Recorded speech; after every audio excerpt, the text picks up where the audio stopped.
그리고 또 중요한 내용이 있죠. 이전에 썼던 글들 그럼 다 수정해야 하나요? 라고 생각하실 수 있는데 참 쉽지가 않네요. 안녕하세요, 노마드 윤입니다. 저는 오늘 일도 하면서 캠핑도 즐기려고 밖에 나와 있는데요. 네이버 블로그 하는 분들이 꼭 알아두셔야 할 중요한 기사가 떠서 이제 소식을 전해드릴 겸 영상을 찍게 되었습니다. 바로 대가성 사용 후기, 공정위 문구에 대한 이야기인데요. 아마 많은 분들이 알고 계실 텐데요. 기존에는 협찬 이런 거 받으면 이제 글 하단에 소정의 원고료를 받았다, 제품을 협찬받았다 이렇게 표시를 했잖아요. 이거를 공정위 문구라고도 하는데 지난 8월 말에 이걸 제목 또는 글 최상단에 적어야 한다라는 지침이 내려왔죠. 그때부터 저한테도 꾸준히 이거 언제부터 해야 되냐, 안 하면 어떻게 되냐 이런 질문들이 들어왔어요. 그런데 사실 그때는 개정안이 이렇게 된다라고 발표가 되었고 시행을 언제부터 할 것이다 라는 게 좀 두루뭉술해가지고 제가 기다려보시면 좋을 것 같습니다 라고 답변을 드렸거든요. 그 시행일이 이제 정확하게 나왔습니다. 바로 2024년 12월 1일이고요. 제가 기사 내용 한번 정리해서 말씀드릴게요. 공정거래위원회는 블로그 등 문자매체의 경제적 이해관계 공개 방식을 개선하고 경제적 이해관계의 의미의 명확성을 제고하는 내용의 추천, 보증 등에 관한 표시 광고 심사 지침 개정안을 12월 1일부터 시행한다고 밝혔다. 이와 같은 경제적 이해관계를 명확하게 표시해야 한다. 여기서 경제적 대가는 현금이나 상품만 이야기하는 게 아니고 상품권, 적립 포인트, 할인 혜택 등 이제 이 모든 걸 포괄한다고 보시면 되고요. 지금까지 경제적 이해관계 표시 문구를 게시물의 첫 부분 혹은 끝 부분 이렇게 공개하게 되어 있었는데 사실 이 둘 중에 하나를 고르라고 하면 열의 열은 다 끝부분이라고 할 거예요. 왜냐면 처음부터 이 게시글은 어떤 경제적인 이해관계로 작성되었습니다 라고 되어 있으면 그냥 보지도 않고 나가는 사람들이 분명히 생길 수밖에 없으니까요. 소비자들이 보다 쉽게 광고임을 알 수 있게 하였다 라고 했습니다.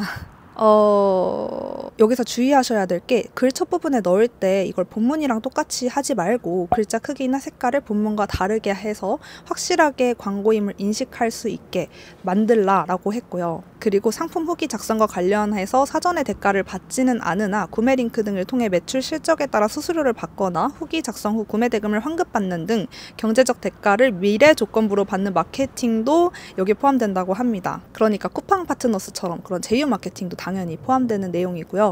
여기서 또 하나 변한 게 소정의 수수료를 지급받을 수 있음과 같은 조건부 불확정성 표현은 광고가 아닐 수 있다는 의미를 내포함으로 적절한 표시 문구가 아니라고 했어요. 이거 우리 쿠팡 파트너스 할 때 이런 말 되게 많이 하잖아요. 이 링크를 통해서 구매를 하면 소정의 수수료를 지급받을 수 있음 이렇게 했는데 이렇게 불확실한 표현도 이제 쓰지 말라라고 이야기를 하고 있어요. 이 링크를 통해서 구매를 해서 매출이 일어났다면 나에게 수수료를 받는다, 내가 받는다. 참 쉽지가 않네요. 지침에는 제목 또는 본문 가장 앞부분에 광고인 걸 표시하라고 했는데 사실상 제목에다가 해시태그 광고 협찬 이렇게 쓰는 사람은 거의 없을 거라고 생각을 하고요. 그러면 클릭조차 안 하지 않을까라는 생각도 드네요. 공정위가 이 내용을 콘텐츠 크리에이터들에게 지속적으로 홍보를 하겠다라고 이야기를 했고 저 같은 사람도 이야기를 하고 있죠. 온라인 모니터링을 통해서 상시 점검할 계획이라고 했는데 아무래도 시행하고 초기에는 좀 더 열심히 잡지 않을까라는 생각도 듭니다. 그리고 또 중요한 내용이 있죠. 이전에 썼던 글들 그럼 다 수정해야 하나요? 라고 생각하실 수 있는데 4달 1일 전에 작성된 글은 소급 적용되지 않는다고 밝혔습니다. 그러니까 우리가 굳이 전에 썼던 글까지 수정할 필요는 없습니다. 여기에 대해서 어떻게 생각하냐고 물으신다면 제 의견이 중요하지는 않죠. 그냥 하라고 하니까 당연히 해야 된다고 생각을 하고요. 다만 관련 기사들에 이런 문구들 많이 쓰더라고요. 협찬 아닌 척하는 뒷광고 드디어 없앤다 이런 거요. 그런데 저도 현업에 종사를 하고 이 블로그 업계에 10년 넘게 있었던 사람인 만큼 지금도 공정위 문구 빼달라 이런 요청들 되게 많이 받잖아요. 우리 블로거로서도 그렇고. 왜냐하면 아무래도 전환율이 떨어질 수밖에 없으니까. 그래서 높아심일 수도 있지만 이 뒷광고가 참 걱정이 됩니다. 네, 이번 개정안 시행을 통해서 또 앞으로 어떤 변화가 있을지 지켜보면 좋을 것 같고요.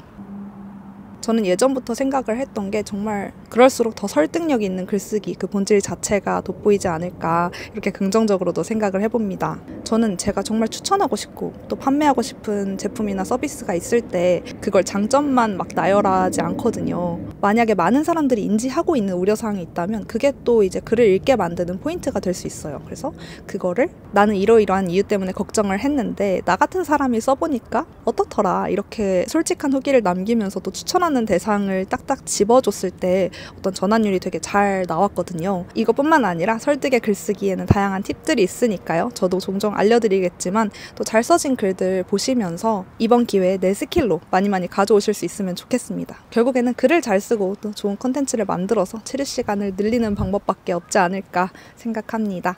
네, 오늘 영상도 봐주셔서 감사하고요. 다음에 또 봬요.